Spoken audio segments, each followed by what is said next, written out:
दोस्तों स्वागत है आपके अपने YouTube चैनल इंदिरा मधु जीएस क्लास में। दोस्तों जैसे कि आप सभी को पता है, मैं हर रोज़ आप सभी के लिए सामान्य ज्ञान से संबंधित क्वेश्चन आंसर लाती हूं और आज मैं आप सभी के लिए टॉप 20 क्वेश्चन आंसर लाई हूं जो कि बहुत ही महत्वपूर्ण रहने वाला है आपके परीक्षाओं में। चलिए दोस्तों आज की क्लास को शुरू करते हैं। देखते हैं आज का पहला प्रश्न क्या है।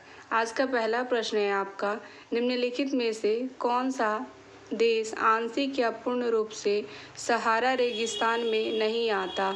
Option A Algeria, option B Libya, option C Nigeria, option number D मिस्र। दोस्तों इसका जो राइट आंसर होगा आपका ऑप्शन नंबर सी होगा, नाइजीरिया। दोस्तों अगर सहारा रेगिस्तान की बात करती हूँ तो ये आपके विश्व का विशालतम गर्म मरुस्थल है। यह आपके अफ्रीका के उत्तरी भाग में अटलांटिक महासागर से लाल सागर तथा सूडान के उत्तर व एटलस पर्वत के दक्षिण में फैला हुआ है। चलिए दोस्तों बढ़ते हैं अगले प्रश्न की ओर। सेकंड नंबर प्रश्न है आपका, विश्व में सबसे बड़ा गर्म रेगिस्तान कौन सा है। Option A Thar, option B Sahara, option C Gobi, option D Mojave. दोस्तों इसका जो सही उत्तर होगा आपका ऑप्शन नंबर बी होगा, सहारा। दोस्तों विश्व का विशालतम गर्म मरुस्थल सहारा है जो कि आपके अफ्रीका महाद्वीप के पश्चिमी भाग में फैला हुआ है। चलिए दोस्तों बढ़ते हैं नेक्स्ट क्वेश्चन की ओर। नेक्स्ट क्वेश्चन है आपका 3 नंबर, कजाइल कुम रेगिस्तान स्थित है। Option A Saudi Arab, option B उत्तरी Iran, option C Uzbekistan, option number D इनमें से सभी। दोस्तों इसका जो राइट आंसर होगा आपका ऑप्शन नंबर सी होगा, उज़्बेकिस्तान। दोस्तों ये आपके कजाकिस्तान, उज़्बेकिस्तान, तुर्कमेनिस्तान में स्थित है। इसका क्षेत्रफल की अगर बात करते हैं तो इसका आपके क्षेत्रफल है 2,98,000 वर्ग किलोमीटर में ये फैला हुआ है। चलिए दोस्तों बढ़ते हैं नेक्स्ट क्वेश्चन की ओर। 4 नंबर प्रश्न है आपका, जहाँ ऋतु के अनुसार पेड़ों से पत्तियाँ झड़ जाती है। ऑप्शन ए सदाबहार वन, ऑप्शन बी शंकुधारी वन, ऑप्शन सी पर्णपाती वन, ऑप्शन नंबर डी उपयुक्त में से कोई नहीं। दोस्तों इसका जो राइट आंसर होगा आपका ऑप्शन नंबर सी होगा, पर्णपाती वन। दोस्तों इसे मानसून वन भी कहते हैं।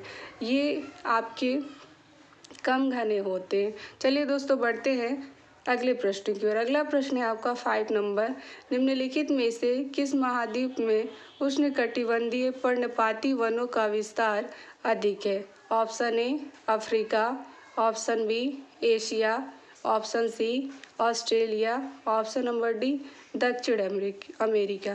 दोस्तों इसकी सही उत्तर की बात करती हूँ, इसका राइट आंसर होगा आपका ऑप्शन नंबर बी होगा, एशिया। दोस्तों बढ़ते हैं अगले प्रश्न की ओर। देखते हैं 6 नंबर प्रश्न।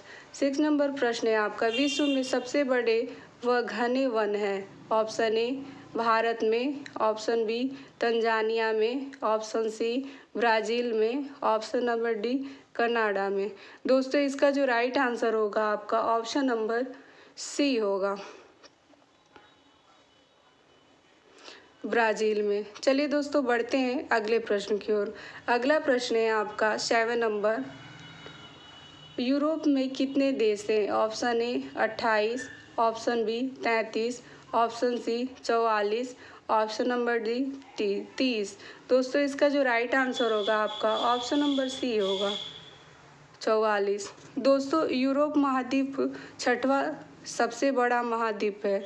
ये आपके रूस और तुर्की ऐसे देश हैं जिनका हिस्सा यूरोप एवं एशिया दोनों में है। चलिए दोस्तों बढ़ते हैं अगले प्रश्न की ओर। अगला प्रश्न है आपका 8 नंबर, भारत का कौन सा राज्य अग्रणी दलहन उत्पादक है। Option A Rajasthan, option B Kerala, option C Bihar, option number D Uttar Pradesh. दोस्तों इसका जो राइट आंसर होगा आपका ऑप्शन नंबर ए होगा, राजस्थान। चलिए दोस्तों बढ़ते हैं अगले प्रश्न की ओर। अगला प्रश्न है आपका 9 नंबर, भारत का सबसे बड़ा काजू उत्पादक राज्य है। Option A Madhya Pradesh, option B Kerala, option C Rajasthan, option number D इनमें से सभी। दोस्तों इसका जो राइट आंसर होगा आपका ऑप्शन नंबर बी होगा, केरल। चलिए दोस्तों बढ़ते हैं अगले प्रश्न की ओर। अगला प्रश्न है आपका 10 नंबर। भारत का सबसे बड़ा मूंगफली उत्पादक राज्य है। Option A Punjab, option B Gujarat, option C Haryana, option number D Karnataka. दोस्तों इसका जो राइट आंसर होगा आपका ऑप्शन नंबर बी होगा, गुजरात। चलिए दोस्तों बढ़ते हैं नेक्स्ट क्वेश्चन की ओर। अगला प्रश्न है आपका 11 नंबर। भारत की सर्वाधिक एकड़ भूमि में कौन सी फसल उगाई जाती है? ऑप्शन ए धान, ऑप्शन बी गेहूँ, ऑप्शन सी दाल, ऑप्शन नंबर डी चना। दोस्तों इसका जो सही उत्तर होगा आपका ऑप्शन नंबर ए होगा, धान। चलिए दोस्तों बढ़ते हैं अगले प्रश्न की ओर।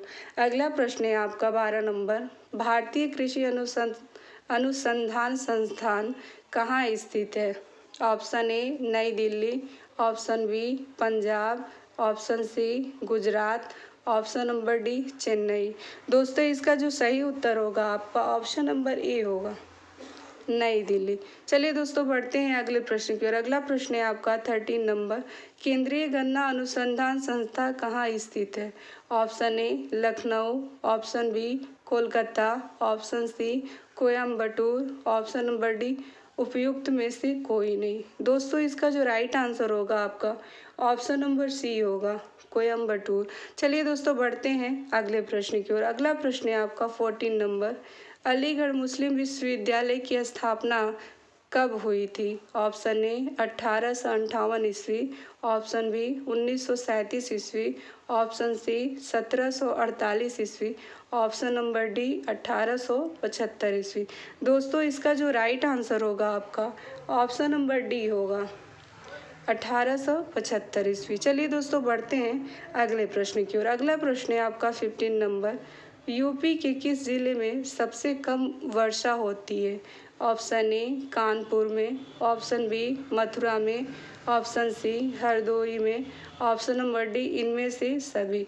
दोस्तों इसका जो राइट आंसर होगा आपका ऑप्शन नंबर बी होगा, मथुरा में। चलिए दोस्तों बढ़ते हैं अगले प्रश्न की ओर। अगला प्रश्न है आपका 16 नंबर। पानीपत के प्रथम युद्ध निम्नलिखित में से किसके बीच हुआ था? ऑप्शन ए राणा सांगा और बाबर, ऑप्शन बी इब्राहिम लोदी और बाबर, ऑप्शन सी कुतुबू खान और राणा सांगा, ऑप्शन डी अकबर और राणा दोस्तों इसका जो राइट आंसर होगा आपका ऑप्शन नंबर बी होगा।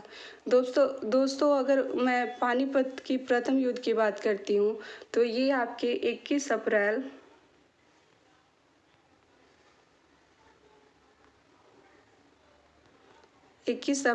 1526 ईस्वी में हुआ था।